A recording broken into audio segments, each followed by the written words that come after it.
trial against Wander Franco is coming to an end. Wander Franco is that phenomenal player for the Tampa Bay Rays who signed that huge deal and then all of a sudden was being investigated for abuse of a underage girl or having an underage girlfriend or sex with someone who's underage.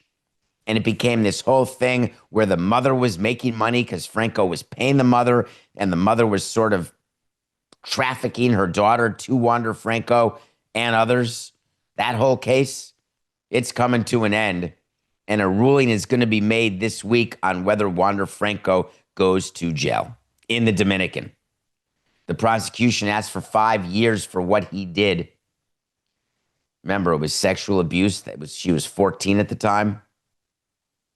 The prosecutors basically spent their time trying to prove two things. Hey, he had a relationship with this girl, 14, had sex with this girl, 14. Oh, and by the way, he kept transferring large sums of money to the girl's mother.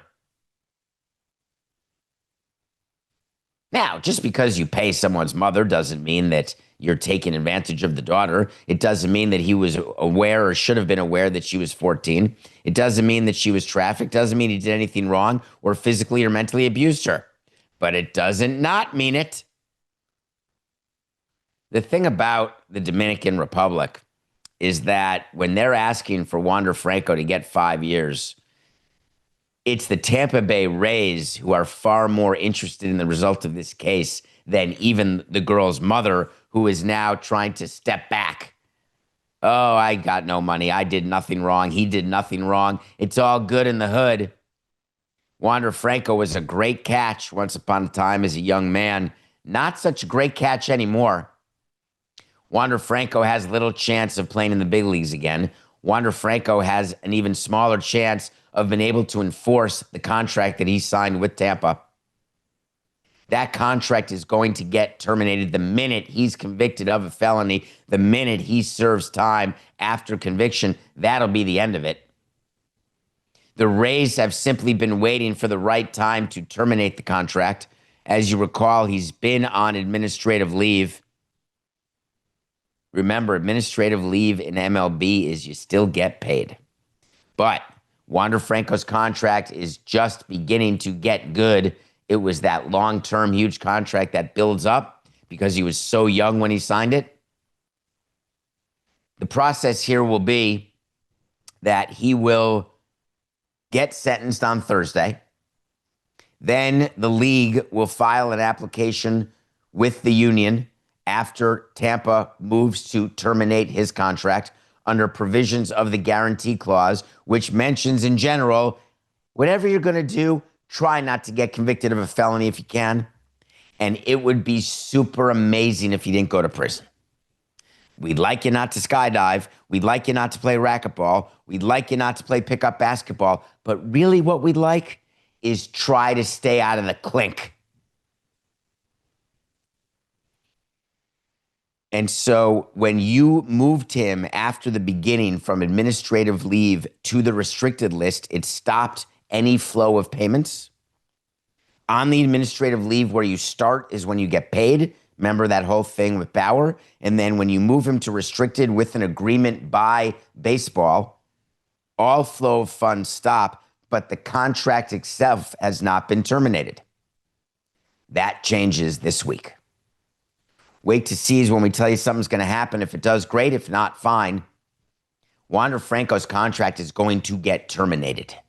And that will be the end. You will not hear one thing from him because not one other team, even after he's still young and gets out of prison, which he will. How old is he, Coca? Is he 24 yet? 25?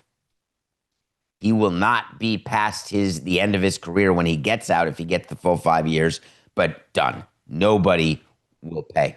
So he'll be 29 years old out of prison. It's actually a sad case, Coca, what happened to Wander Franco. People may not even remember. It's been so many years. So talented, so good. The Rays, a small market team, were lauded. And this is where you and I get into a disagreement. There are more examples, and we may get to one later in the show, where you're just signing players and they're not good. You have to designate them, or something happens, you pay them and their performance is not what you expected. It's really hard to hit it right on any player, even an established free agent. But a young player, it's even harder. It's even harder when you go down to the minor league level like big league advance. In baseball, it's not like basketball where we're going to see a draft tomorrow where the top picks in the draft hit it way more often than they don't. If you only hit it on 50% of your draft picks in NFL or NBA, you're fired. In baseball, if 50% of your draft picks make it to the big leagues, you're a hero. You get a raise. You can even make seven figures. It's just a difficult process.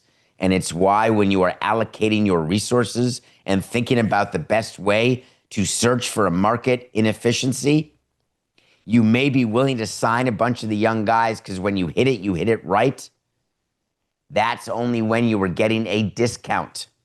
That's the market inefficiency. That's why you give players, young players, guaranteed money before they've earned it or before they need to get it because you believe you're getting a discount.